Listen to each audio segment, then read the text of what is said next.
Welcome my dear students. তো আজকে আমরা দশম শ্রেণীর পরিসংখ্যান বিষয় নিয়ে আলোচনা করব।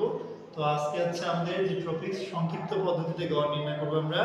তো উদাহরণ হচ্ছে কি আমরা 8 নিয়ে আলোচনা করব। তো দেখো, যদি সংক্ষিপ্ত পদ্ধতিতে আমরা গড় নির্ণয় করি তো সেক্ষেত্রে যে জিনিসগুলো আমাদের লাগবে, তো শ্রেণীব্যক্তি দেওয়া থাকবে, গণসংখ্যা দেওয়া থাকবে, আমাদের এক্সট্রা করে কি মধ্যমান লাগবে, ধাপ বিচ্যুতি লাগবে এবং ধাপ বিচ্যুতি আর কি গণসংখ্যাটা গুণফল। ঠিক আছে? তো শ্রেণীব্যক্তি আমাদের দেওয়া আছে, গণসংখ্যা দেওয়া আছে। তো মধ্যমান আমরা যদি নির্ণয় করি, দেখো আমরা বলছিলাম যে মধ্যমান সমান কি মনে আছে তোমাদের? না বলো তো, যদি আমরা এইটার মধ্যমান নির্ণয় করি তাহলে কি হবে? 2 + 6 ডিভাইডেড 2, তাই না? তাহলে 8 ডিভাইডেড হচ্ছে 2 মানে কত হচ্ছে 4।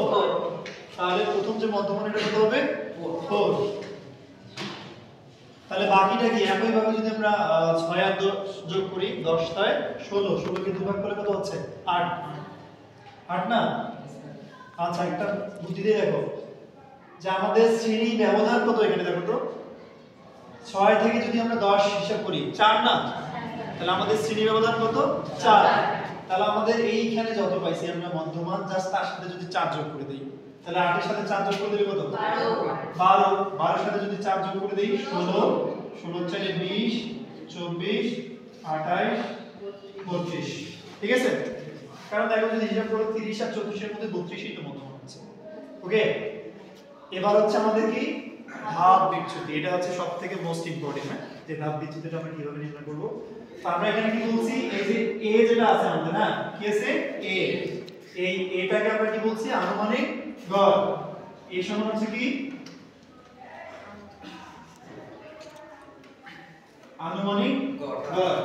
অর্থাৎ আমরা যে মধ্যমানগুলো পাইছি এই মধ্যমান থেকে যে কোনো একটা a এর মান ধরে নিব।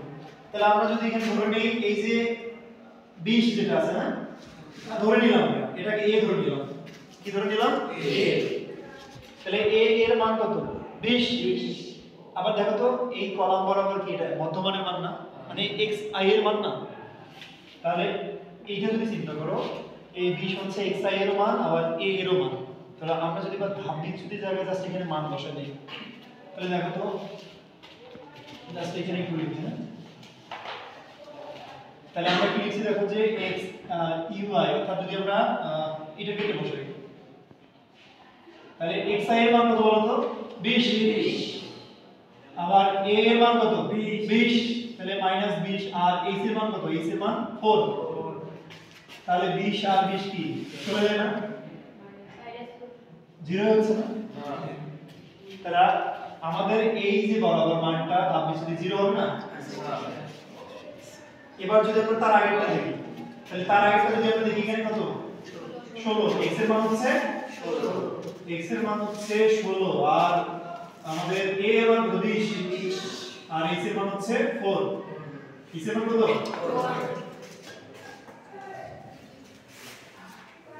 x এর মান হচ্ছে 4। তাহলে যদি আমরা করি কত রাখবো 4 গুণন -4, -4 ডিভাইডেড কি 4 না? কত হচ্ছে এই মানটা হবে -1। তো আমরা যদি একই ভাবে এই মানগুলো বসাই দিই তাহলে এটা -2 পাবো, এটা -3 পাবো, এটা -4। ঠিক আছে? এবার এই যে 0 থেকে যদি আমরা নিচের মানগুলো বসাই দেখি, এখানে 1 2 3 এরকম করে আছে। ঠিক আছে? তো এই মানগুলো কিভাবে বার করতে হয় আমরা কি বুঝছি তো নাকি? আমরা কি করব, এই যে মধ্যমানের মান বসাবো এবং হচ্ছে a এর মান বসাবো। তাহলে আমাদের মধ্যমানের মানগুলো কি যদি এই শ্রেণীতে বসাই, মধ্যমান x এর মান কত 24, আর a এর মান অলওয়েজ কত হবে 20। ঠিক আছে? এরপরে কি fi আর ui, তাহলে fi মানে কি এইটা না, আর ui মানে তো এইটা, তাহলে এইটার সাথে এটা গুণ করতে হবে। তাহলে 4 এর সাথে যদি এর গুণ করি কত হয় -4, -4। তারপরে কত হবে 3 লং -4, তারপরে কত ধরবো 21 গুণ 42, তারপরে হচ্ছে -46, আর 0 এর সাথে কোনো কিছু গুণ করলে তো 0 হচ্ছে, তাহলে 36। তারপরে কত হচ্ছে 19 এর সাথে গুণ করলে 38, তারপরে 3 3 9 এই তো। আচ্ছা দেখো তো আমাদের মোট যদি গণসংখ্যা এগুলো যোগ করে দিই কত হয় মোট গণসংখ্যা কত হবে কত অর্থাৎ আমরা যদি সবগুলো যোগ করে দিই 188 জি স্যার এবার আমাদের এখানে যেটা করতে হবে FIR UY টা যোগ করে দিতে হবে অর্থাৎ আমরা যে FIR UY পাইছি মানগুলো এই সবগুলো মান কি করব আমরা যোগ বিয়োগ করব তাহলে যোগ বিয়োগ করলে কত হবে কত -37 -37 ঠিক আছে এই পর্যন্ত বুঝা গেছে তো এবার যেটা আমাদের করতে হবে ভিডিওটা স্টপ করে রাখবো মানে স্টপ একটা কারণে দিন হবে স্টপ পাউজ চলে আসছে আচ্ছা তাহলে হচ্ছে আমাদের আপাতত এই পর্যন্ত কাজ শেষ এবার যেটা আমরা করব আমরা গড়ের যে সূত্র জানি সেই সূত্র লিখব ঠিক আছে গড় সমান কি জানি আমরা a summation fy uy divided হচ্ছে n গুণন h তো দেখো আমরা এখানে মানগুলো যেগুলো পাইছি লিখে রাখছি আমরা a সমান কত পাইছি 20 না হ্যাঁ আমরা a সমান পাইছি যে 20 তারপরে সামেশন fy uy সমান -37 আর h এর মান কত 4 আর এর মান হচ্ছে 188 এবার কি করব জাস্ট আমরা এই মানগুলো অ্যাপ্লাই করব তাহলে a এর মান হচ্ছে 20 প্লাস সিগমা দেখো সামেশন fy uy এর মান কত আছে -37 যদি মাইনাস মান থাকে অবশ্যই তুমি একটু ব্র্যাকেট দিয়ে মানটা লেখার চেষ্টা করবে ঠিক আছে ওকে স্যার কারণ যেহেতু আমাদের সামনে প্লাস আছে n এর মান কত 188 আর h এর মান হচ্ছে 4 তো যদি আমরা ক্যালকুলেশন করে দেখো এখানে তো 20 ঠিকই থাকবে এই যে 20 এবার দেখো এই যে